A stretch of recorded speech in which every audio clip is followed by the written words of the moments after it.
everyone, it's Lexi, and so today's video I'm going to be sharing here all the books that I plan on reading in the month of March. So without further ado, let's get started. So I'm currently home right now. I had ACL surgery on the 22nd, so I'll have a video posted. I think someone sent me a message asking if I'll do a video on it. I will once I kind of get back in school, and I'm still kind of recovering from it. So I have a pretty hefty scar, I will say. I was quite shocked, but I'll go into that all in a couple videos from now. So I just start with some of the I still am home for a week, so I have some time. So I was like looking at my bookshelf, because I didn't bring a lot of books with me to school, and I was like maybe there'll be a book that I want to reread. So I decided I wanted to pick up The Surgeon by Tess, and this is one of my all-time favorite series of all time. I don't even know how to describe it. It's about two women, basically. Jane Rizzoli, who is a Boston homicide detective, and then Dr. Mara Isles, who is a medical examiner, and just like they go on a different case. And this is the first book in the series. I started reading this series in, I think, grade 11, and I'm in my first year of grad school. So yeah, it's it's been a while since I've read it, and the new book is coming out in August, so I was like, why not just reread the first one? And this was on one of my books that I wanted to reread for this year, so I decided why not go ahead while I have the book here. And so yeah, I'm excited to pick that one up. So the next book is my Tales and Teacups book club book of the month, and it is The Plum Tree by Ellen Marie Wiseman. And I read her first book, What She Left Behind, I think in 2015. I really loved it, and this is her first novel. And let me just pull up my phone real quick, because I don't have the book physically here with me, it's at school. But I'll read the back to you because I think it will be really interesting. So it says, a deeply moving and masterfully written story of human resilience and enduring love. The Plum Tree follows a young German woman through the chaos of World War II and its aftermath.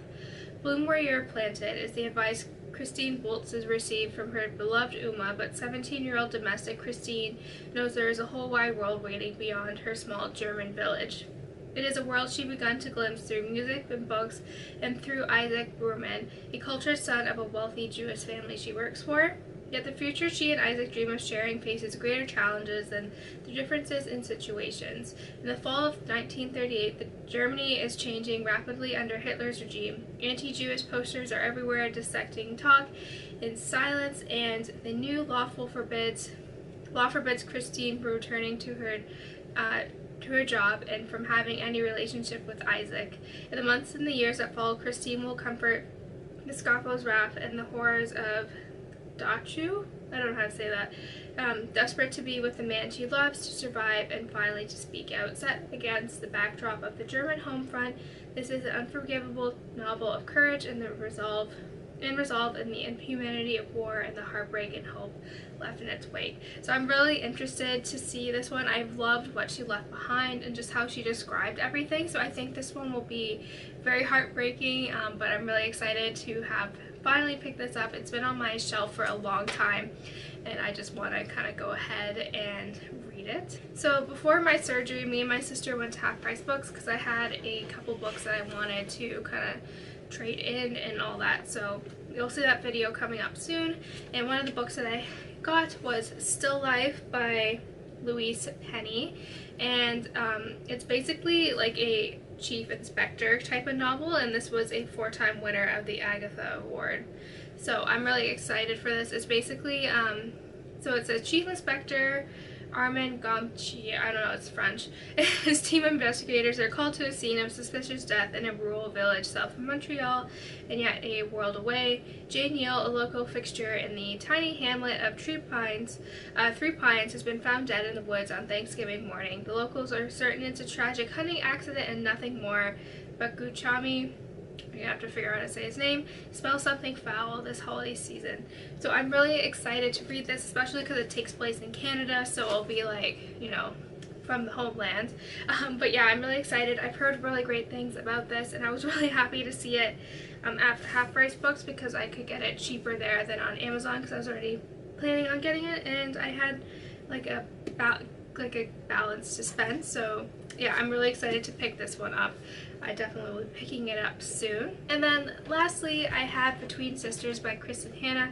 This is again a book I've had on my shelf for a while, and I have it back home at school. Don't have it with me, but I believe it's like a story about sisters who've had a falling out and just kind of how their lives have changed from like this bad event. I think their mother passed away, and ever since then, like, they kind of grew apart and they had the falling out. So I think it'll be interesting to read. I read Firefly Lane, which is her story of like two friends, and like it covers the course of like 3 decades of their friendship.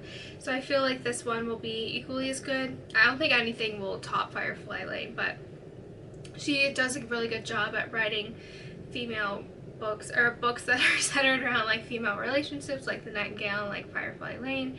And so I'm really excited to read this one. Again, it's been on my shelf for a while, and I will get to it this month. So that's it, guys. I hope you enjoyed this video.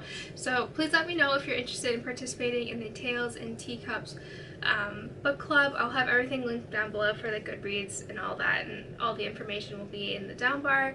And I will have my ACL video coming out sometime soon.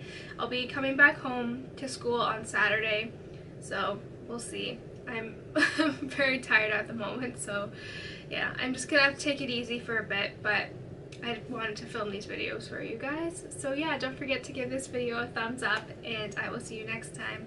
Bye, guys!